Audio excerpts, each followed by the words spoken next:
Oh, that makes Oh, sense. yeah. Because they were like, we didn't know Right, that they were popping. Right, I got to see the women. Almost across the board. And you were in Yes, a yes. But it better happen. It is helpful. Oh, I will let you know, yeah. On them that day. Oh, And cool. then we got crazy and all that stuff. Cynthia's cool, I like her. What's up, man? Oh, we're How are you? good.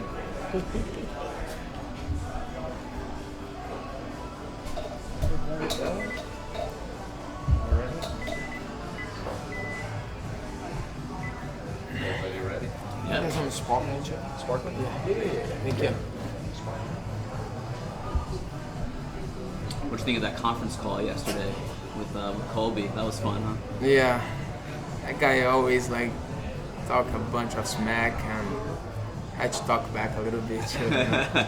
You seemed very comfortable and loose and confident on the call. Like you weren't letting his trash talk get to you at all. Why was that? I knew what's coming already. He always come with the same jokes and, you know, copying someone and, you know, like those weak jokes, and I knew what's coming already. Do you kind of just think I mean, how do you view him when he says all these things? Like what's going through your head?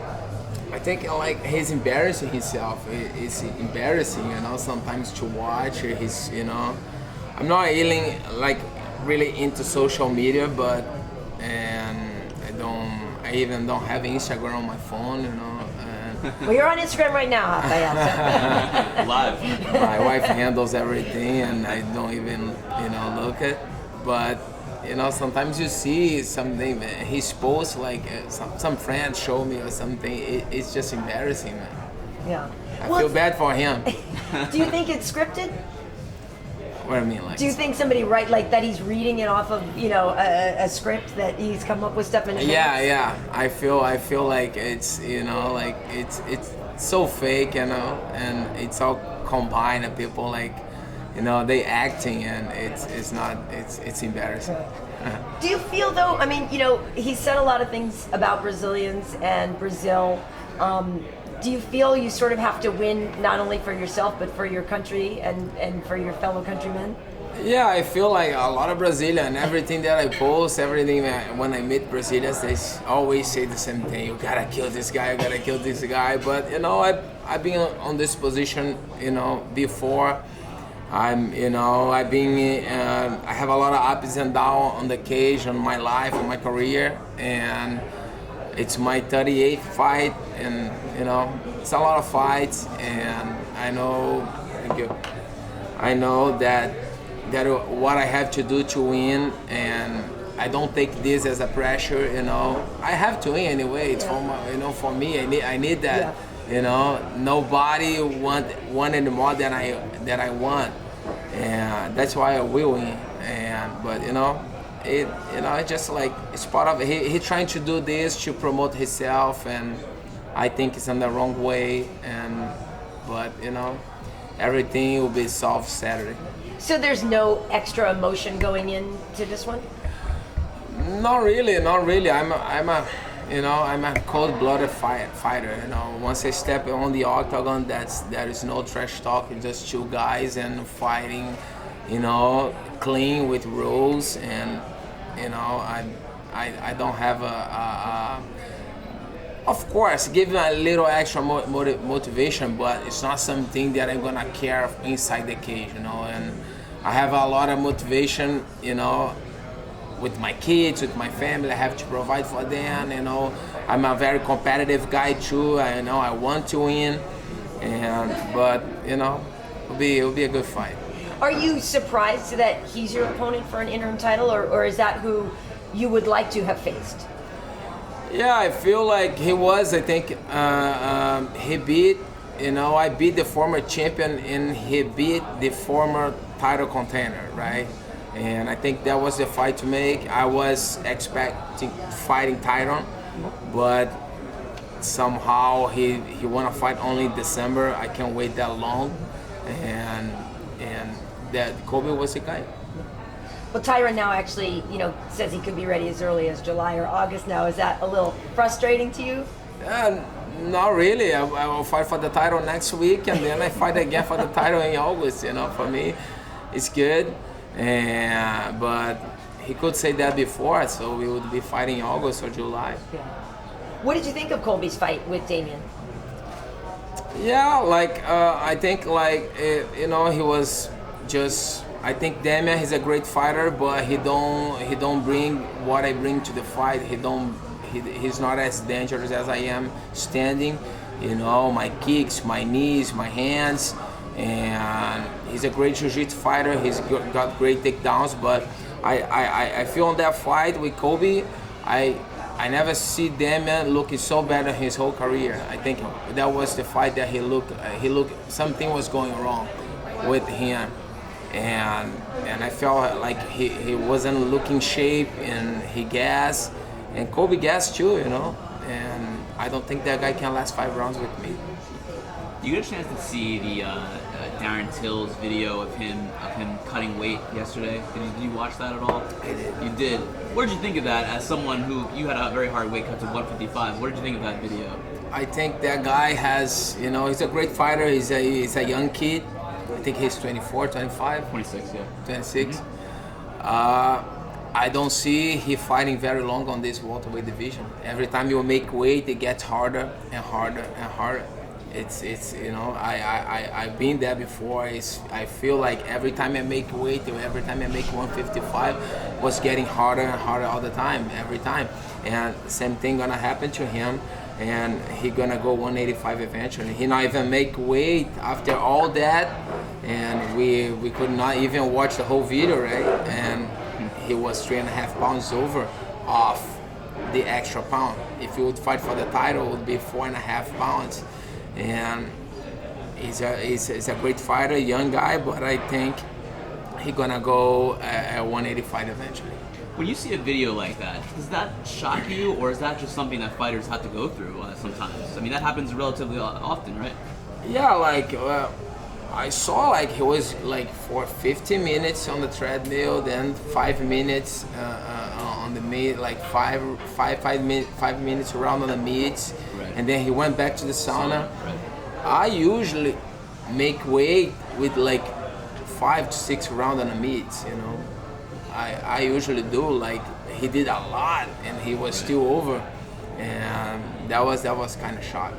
So your fight against Eddie, though, was that the worst cut you ever had, and that Oh, was yeah. really the reason to move up? Because there was, you know, I don't know, true or not, that rumors, people saying you passed out, you were out for 3 minutes, and Yeah, I passed out 3 times, and I went out and went back. Like I did that like probably 3 times, and then one of the times I was out for almost 3 minutes, and people are gonna call, you know, I almost, when I fell back on the bathtub, I almost hit the back of my head on the sink. Oh, no. I could die. Yeah. And that was the fight that I shouldn't fight, but everything happened for a reason. I did it, and I lost, and then I learned a lot from it. And then I even tried again with Tony, and same thing happened. I didn't pass out, but after I make weight, I couldn't stand up for like 40 minutes, 1 hour. I lie down on the ground on the hallway of the hotel, by my room's door, and the guy say, "Okay, Rafa, it's time to make weight." I couldn't stand up. I just couldn't walk, but you know, I did it. But you know, and then I got on time and say, "Hey, it's time to, you know, to live my life." You know, I have 2 kids. I wanna, you know, feel, you know, have happiness in what I do. You know, have pleasure in what I do. I'm not having pleasure at all, and I think the move for welterweight was the best option. We hear about these extreme weight cuts being dangerous for the fighters. Do you feel that you've taken irreparable damage to your body from these cuts to 155? No, not really. And you know, I feel like with Alvarez, I got my once I got clicked, you know, I was seeing everything, but I lost my legs. I couldn't feel my legs.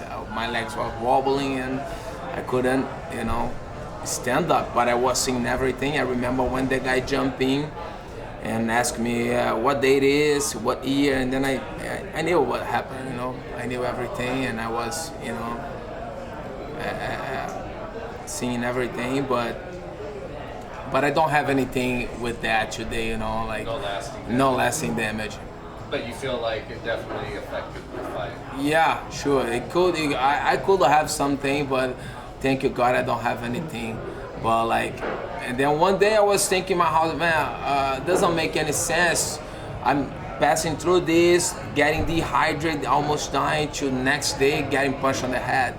It just don't make sense. And say I gotta make changes, and then I think was the best thing I did. Did you make that decision to go up to welterweight before your fight with Alvarez during that weight cut, or was it after the fight? Before the fight with Alvarez, I had plans already to move. You know, after I beat Cerrone, I say I'm gonna move, and then I was trying to push the fight with Robbie Lawler back on the days, but did it happen? And the fight with Conor came up, and I broke my foot, and I took the fight with Alvarez, and then I had a very bad year, and then I decided, and then I say I'm having a bad year already, so I don't want to be cutting weight like crazy, and I'm losing, and I just want to be happy, and then do, you know, focus 100% on my train, on my fight, and you know that was a good thing. You also changed camps during that process. So was that something you were thinking about before the fight with Eddie, or what really contributed to you deciding to change? Yeah, I think like things. I wasn't thinking that before Alvarez, but after I lost the belt, things changed, and you know I felt that that was time for me to leave King's MMA, and I think it was the best decision that I made too. With Jason Parillo, you obviously get a little more one-on-one attention. Yeah. So is that the main draw? I mean, and obviously we know he's made champions with Michael and Chris. I feel that change was good for me, because now I am kind of in charge of my training. Okay, like we have a sparring every Saturday. I have Eduardo Pamplona, which is my Muay Thai guy. He was the first guy when I moved to California to train with. He was on my first 3 fights, and then when he left to Brazil, I went to train with Rafael. But Eduardo was the first guy, and he's back now, and he and Jason and Felipe de la Monica, those guys, and then I get like one-on-one attention all the time. The training is for me. Okay, we're gonna have a sparring Saturday for half, and then we call like 3 or 4 guys to come to spar with me. So I am not on the room with like 20, 30 guys doing. Sometimes I'm doing techniques that I'm not even gonna use, but like it's for everybody else too. Now I'm getting attention one-on-one, and it's a really good thing. As a veteran fighter, someone who's dealt with losses in a bad year, as you say, how much do you need to like embrace the desperation of your situation? Like, how many more chances will you get to stand as a champion? Do you embrace that, or do you kind of like cast that aside and not think about it? Yeah, I'm not even thinking about it, and every time like something bad happen, like we losing. Because the feeling when I lose a fight, I have this, I have the feeling that everything that I did was for nothing, like when you lose a fight. But we learn from that, but I try to, one step at a time, and always thinking if I lose, next one, I'm gonna do my best as always to try to, because when I fought Tarek Safedin was a lot of pressure, and a lot of pressure. I coming off 2 losses, moving up division, and a lot of people saying you too small for the division, blah blah blah blah blah blah. And I'm trying to keep my head, my ears out of that. Don't listen this kind of negative comments, but I fought under a lot of pressure, because one loss, people say you have to retire. They're gonna say a lot of things, and 3 losses in a row is not fun. But I thank God, I beat him, and I beat Neil, and I beat Robbie, and I'll fight for the title. And there's something to be said about that, right? Reviving yourself and coming back and redeeming yourself. Yeah, and then I'm training better. I'm living better now on this division. I can, well, last week I went to churrascaria, with my family, Brazilian barbecue steak. Oh, okay. I still I'm 15, 16 pounds over. It's amazing, I'm still eating. I'm still having a good life, still living, because before, once I signed the contract, my stretch start, Day one, I signed the contract, okay, 11 weeks, man, diet, gotta drop 40 pounds, it's just too much. And I know you were talking to Karyn about this, but is it almost rewarding for you to be dealing with this heel of a character in Colby, the harsh things that he's been involved in against Brazilians and all that, and taking this guy on? So I can say this. Is it good for you? I mean, it seems like you're taking on this heel of a character, this guy who's like really a bad guy, and you're kind of standing up for your country and everyone like that. How does that feel? And do you think that will help you and maybe change the way? Yeah, I got in a good position, and every single person that I speak with, they say I am walking on the street, people, hey, please kill Colby, kill Colby. Every single person, And I feel like I'm in a good position now, to be to do something that everybody wants to watch, and I'm excited for it. Now that fight was originally supposed to be in Brazil, got switched. Do you feel like they should have left it to go in Brazil? Yeah, I was excited to fight in Brazil. I had a fight in Brazil in 10 years, and it would be great to be in my home country, hometown Rio. But unfortunately they changed, but it's not gonna, change the result of the fight. It'll be good to fight there, it'll be fun, but, just change the location, nothing else. Did the UFC say why they changed it? I think was because of security issues, The problem is, the fight when Colby fought Demian, that was in São Paulo. Rio, it's a different story. I don't know if you guys been in Rio.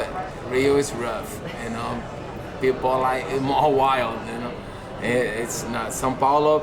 People are different, But Rio is a different level, and especially me being a Brazilian from Rio, I think it would be too much. After that Conor incident too, that he broke the glass on the bus and everything else. The guys couldn't handle one guy. How come they're gonna handle that crazy crowd?